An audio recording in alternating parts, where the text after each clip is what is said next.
Our story begins inside of the lower levels of the Senate chambers. It was late in the second week of the Trade Federation blockade of Naboo, and Queen Amidala was desperate and angry with the lack of response from the Republic, and from Valorum himself. Amidala sent a strong message to the sitting Chancellor, telling Valorum that his failure to act and stop this blockade was taking bread away of starving children.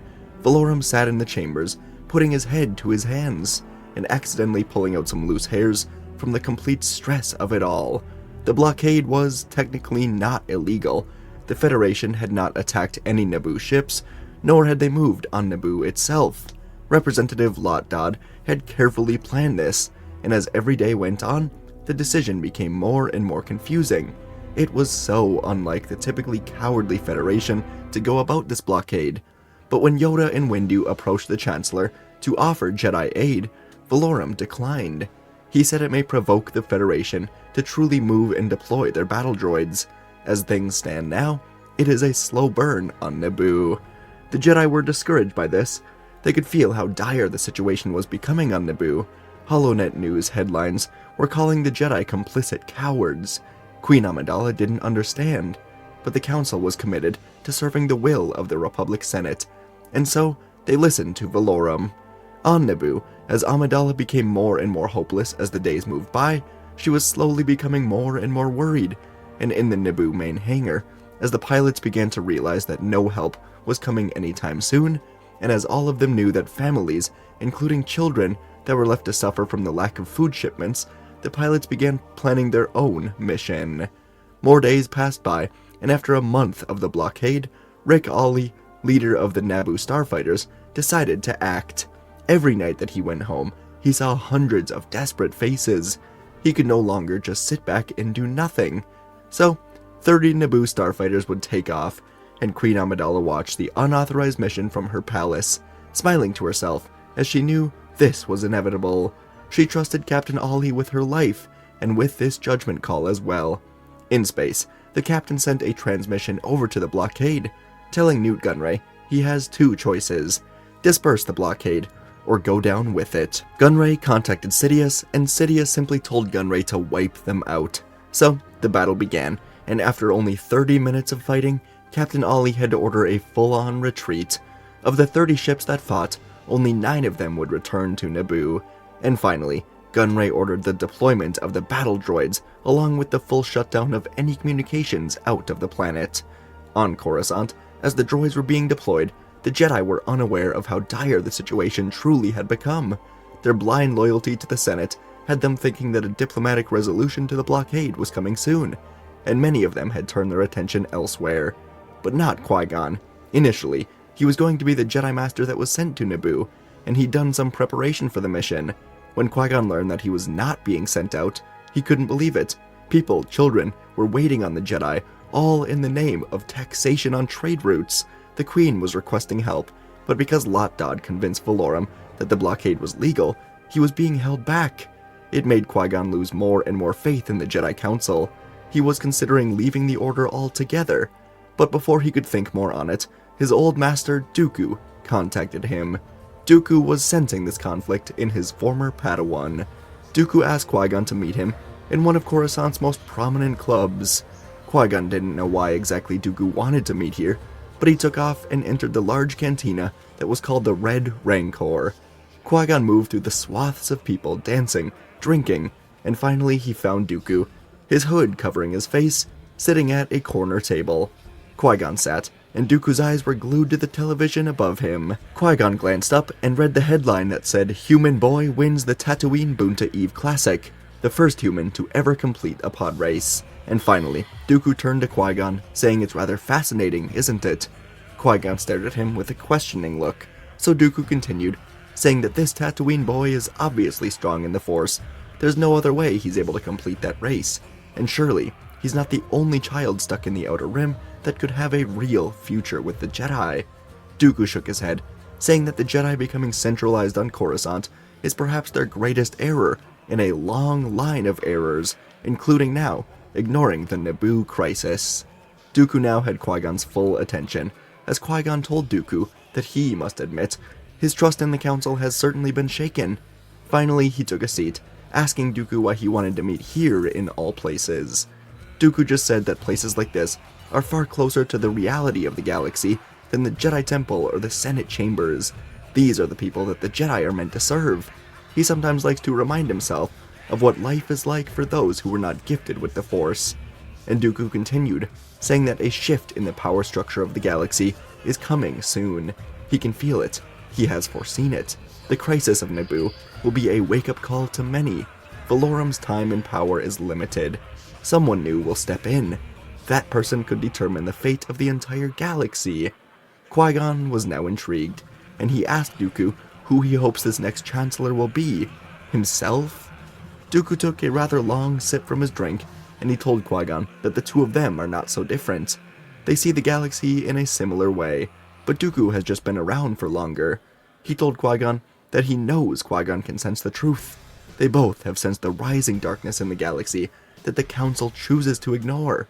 So, Dooku said that he may put his name in for the role of Chancellor, but if he does, he would like for Qui-Gon to start a new Jedi Order under his Chancellorship.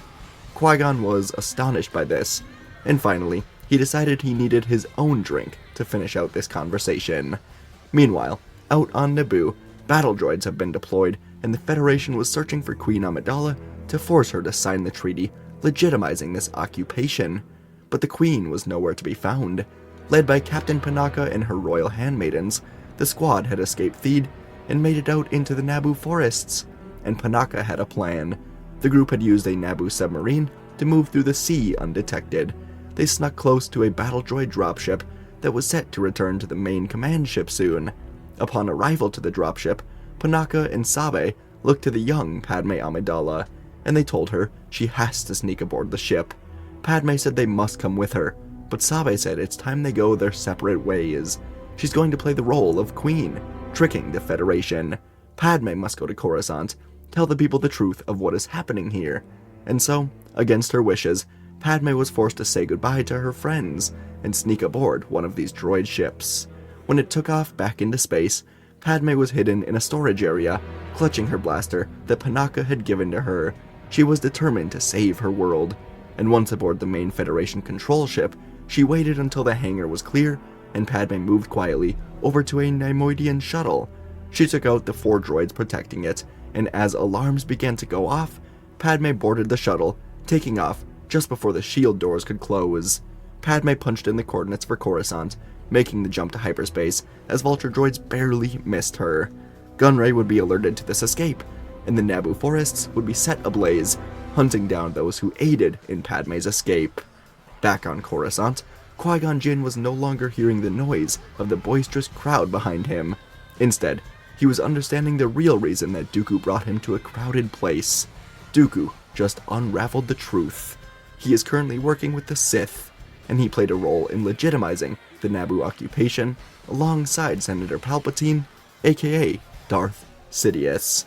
Were they not in a crowded area, Qui-Gon may have ignited his lightsaber and tried to arrest Dooku, but because they were in a crowd, Qui-Gon was forced to just sit and listen. Dooku explained that he had no choice. The Jedi are no longer the good people they were once thought to be. He had to join the Sith. But Dooku told Qui-Gon it's not too late for him to turn back. He can become Chancellor, and together with Qui-Gon, the two of them can begin rebuilding this broken galaxy in a new way for the Jedi. Qui-Gon closed his eyes, and he just asked Dooku about Sifo Dyas. Was that him? Did he kill Sifo Dyas? Dooku just said he did what he had to do for the greater good. In time, the army created by Sifo Dyas will protect the galaxy. He just had to get Sifo Dyas out of the way and make necessary changes to that army. Qui-Gon shook his head, and then he asked about the suffering of Naboo. People are dying, children going hungry, and Dooku knew about it. Dooku again said it's for a greater good for the entire galaxy. But now Qui-Gon was fuming. Every day, Qui-Gon indeed lost more faith in the Jedi Order, but he never left it because of something Dooku once told him. Dooku once told Qui-Gon that they do not choose the light based on nothingness. Dooku told him that it matters which side they choose, even if there will never be more light than darkness, even if there can never be no more joy in the galaxy than there is pain. For every action they undertake, for every word they speak, and every life they touch, it matters. They don't turn toward the light because it means someday they'll win some sort of game. They turn towards it because it is the light, and it's truly that simple. Seeing Dooku go against all of this for a power grab with the Sith, all in the name of greater good, it made something burn inside of Qui-Gon.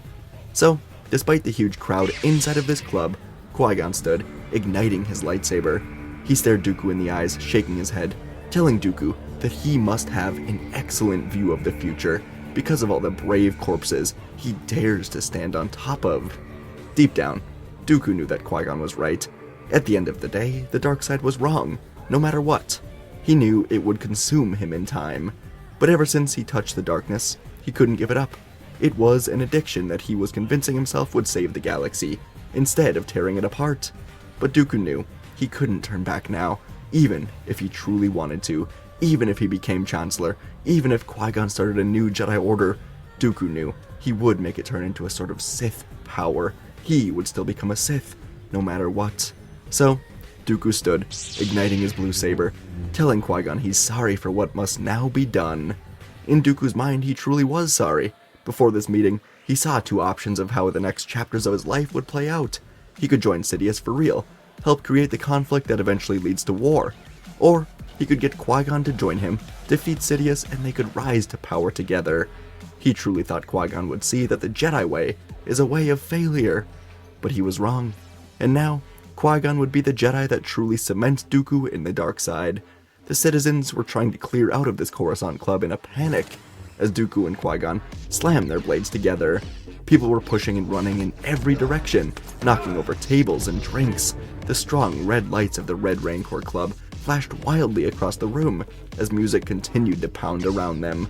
Qui-Gon blocked another series of Dooku's first fast strikes, still working through his emotions as he battled his former master. They pushed through the crowd as they fought, both trying to avoid hitting civilians, while still trying to gain ground on each other. Many of the civilians in here were too drunk to realize what was happening, up until the sabers were an inch from their face.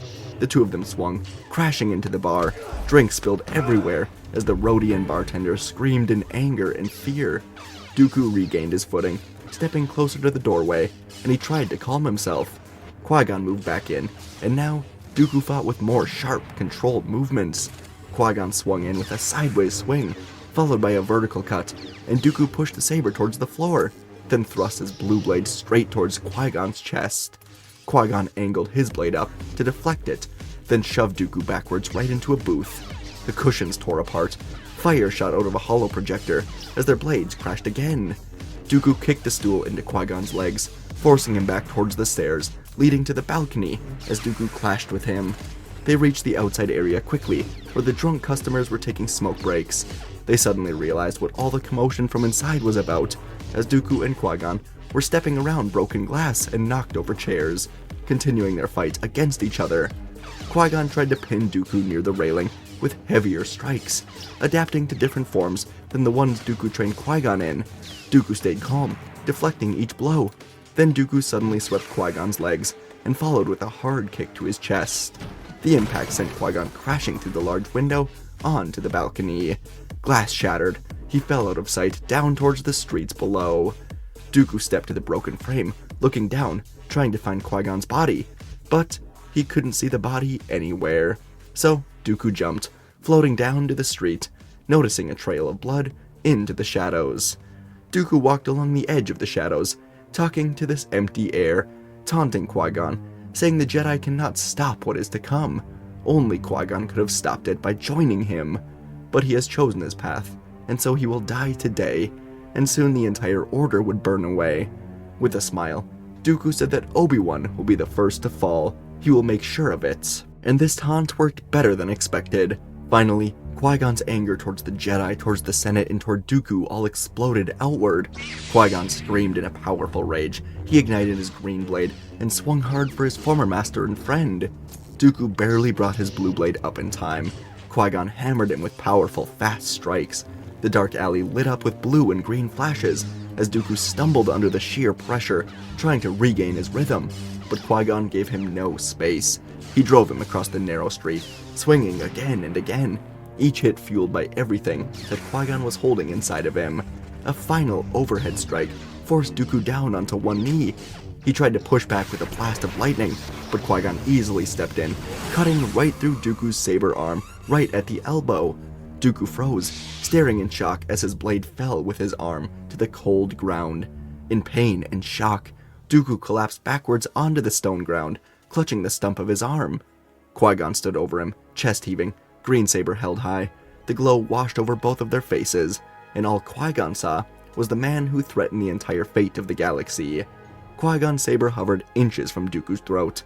With a hiss, Dooku told Qui-Gon to embrace it, feel the darkness in the galaxy, use it. Qui-Gon looked into Dooku's eyes, and he saw the faint reflection of himself. He saw a man he did not recognize. Qui-Gon closed his eyes, and he did what Dooku could no longer do. He let go of his anger, telling Dooku he is a Jedi. He twisted, kicking Dooku across the face, knocking him out cold. Qui-Gon would bring Dooku to the Jedi Temple, and he would tell Yoda everything he now knows. Senator Palpatine is a Sith Lord. He is the one who's orchestrated the blockade on Naboo. Yoda told Qui-Gon that this revelation will prove to be quite valuable, as the Queen of Naboo has just arrived on Coruscant and is set to testify in front of the entire Senate. Qui-Gon knew what was going to happen. She was going to call for a vote of no confidence in Chancellor Valorum. Palpatine was going to use this to rise to power. Yoda assured Qui-Gon this will not happen under their watch. And so, as the senators from across the galaxy were heading over to the Senate building, Palpatine was in his own penthouse, preparing for the meeting. Just hours ago, Palpatine killed his master, Darth Plagueis, but shortly after, he'd felt a disturbance in the Force, separate from the death of Plagueis. Sidious thought about Dooku, and he could not contact Dooku. For some reason, he was no longer answering. Luckily, Darth Maul had recently returned from Naboo to spy on the Queen here on Coruscant, so Sidious decided to have Maul ready in case something goes wrong. And as Sidious exited the 500 Republica building, something did indeed go terribly wrong. Yoda, Mace Windu, Plo Koon, Yaddle, Depa Billaba, and Qui-Gon Jinn stood at the doorway, and they told Palpatine he is under arrest. Darth Maul then easily flipped down from a high perch, landing behind the Jedi, and both Sith would ignite their red sabers. Sidious decided it was time to discard of these Jedi, hide their bodies, and try to move past it like nothing happened. But it would not be as easy as he may have hoped, especially after killing Plagueis. He was still recovering from the Force explosion when Plagueis died, and Yoda would be the first to move in, leaping, spinning through Maul's defenses, while Windu met Sidious head-on. Qui-Gon and Depa Billaba circled, supporting the two masters. Plo Koon and Yaddle pushed the attack from the sides. Sidious unleashed a blast of attacks with the Force, forcing Windu backwards, until Depa stepped in to block a killing blow. Maul was fighting with fast spinning moves, catching Yaddle across the chest as she tried to flip into the fight. Yaddle fell dead to the ground. Sidious pushed Depa away, and Plo Koon moved in, trying to hold Sidious off alone, but the Sith Master moved, stabbing Plo through the back. With Plo and Yaddle down, the remaining four tightened their strategies. Yoda leapt to Maul, striking his legs out, and Qui-Gon followed with a final cut through Maul's chest. Windu and Depa drove Sidious toward a power console, forcing him off balance, and Yoda jumped in front from above, pushing Sidious directly into Windu's blade. Both Sith fell dead now, and Yoda nodded to Qui-Gon as they moved to the Senate. When Padme Amidala was set to give her speech as Queen of Naboo, it would be Qui-Gon Jinn who stepped in, proclaiming a vote of no confidence in Chancellor Valorum. It wasn't something the Jedi could necessarily do, but it was backed up by Bail Antilles, Queen Amidala, and Ainley Team. Qui-Gon said it was Valorum who halted Jedi interference, and with immediate Senate permission, a Jedi team can put an end to the Naboo conflict. With a resounding cheer, the vote passed, and a vote to send Jedi to Naboo was passed as well. When the meeting ended, Queen Amidala spoke with Qui-Gon, thanking him for this, and saying she would support him if he chose to run for Chancellor as a Jedi. Qui-Gon was shocked by this. He never truly had considered that, but from nearby, Yoda smiled to his old friend, telling Qui-Gon that if any Jedi could do it, it would be him. And so Qui-Gon would truly consider it. 1 week later, Dooku would be sitting alone in the cells deep within the Jedi Temple when he heard footsteps that he recognized. Qui-Gon entered, though he was not wearing Jedi robes. Instead, Qui-Gon was wearing senatorial robes, as he told Dooku that the Force has guided him to a new path. Qui-Gon came here to tell Dooku that without him revealing the truth, the galaxy never would have been saved from the truth. Dooku was too bitter to truly reply, but deep down, he had hope for Qui-Gon as Chancellor. And as Qui-Gon prepared to leave, he told Dooku he was right about one thing. He sent Obi-Wan to Tatooine, and he returned with a boy called Anakin Skywalker. He is indeed strong with the Force, just as Dooku predicted in that club. Qui-Gon said that Anakin may very well be the spark that brings the Jedi back into the Outer Rim, finding more Jedi, helping those in slavery or crime worlds. And so, over the next decade, Qui-Gon's leadership reshaped the Republic from the ground up. He worked with senators who valued transparency, rooting out corrupt networks and corporate influence that had controlled entire committees for years. Trade laws were rewritten to protect smaller worlds, aid programs were built to rebuild struggling sectors abandoned by the old Senate. The Republic shifted toward fairness, opening new channels for representation from the Mid and Outer Rim. Progress came slowly, but as systems began to see real change, the galaxy began to trust the Republic and Jedi once more. Qui-Gon also convinced the Council that their place was no longer at the center of Coruscant's politics. Instead, the Jedi would relocate to the Outer Rim, establishing new temples where help was most needed. Anakin grew up in this new version of the Order, shaped by service to those in need rather than duty to the Senate. And by the end of this decade, both the Republic and the Jedi had begun to fulfill the ideals that they once claimed to uphold, creating a more stable and hopeful galaxy than any had seen in generations. And folks, that is our story for today. One that I thought was actually kind of reminiscent of my more early days doing this, just in the fact that there was a lot of dialogue and slower scenes. The scenes with Qui-Gon and Dooku were some of my favorite to write in a while.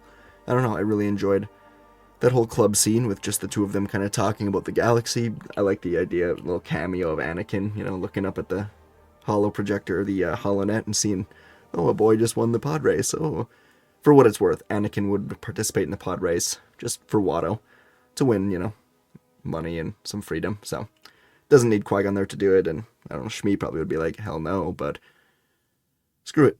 He's doing it anyway. I don't know. Thought it was a fun little moment, so whatever. Anyways, just the quote where Qui-Gon affirms that he's in the light comes from the Master and Apprentice novelization. Yeah, just a lot of... I really enjoyed the dialogue scenes in this, so hope you did as well. Obviously, it's not like me doing impressions of their voices like I did at the very beginning of this channel. Don't go look at those videos. The microphone was horrible, and the stories were probably terrible, and the quality was probably awful. But anyways, no, I'll always have fond memories of starting this channel out. Yeah, good stuff. Sorry, just reminiscing at this point. Yeah, anyways, thanks for watching. I appreciate you guys a lot. So, yeah. Let me know what you want to see next, and I'll see you in the next video.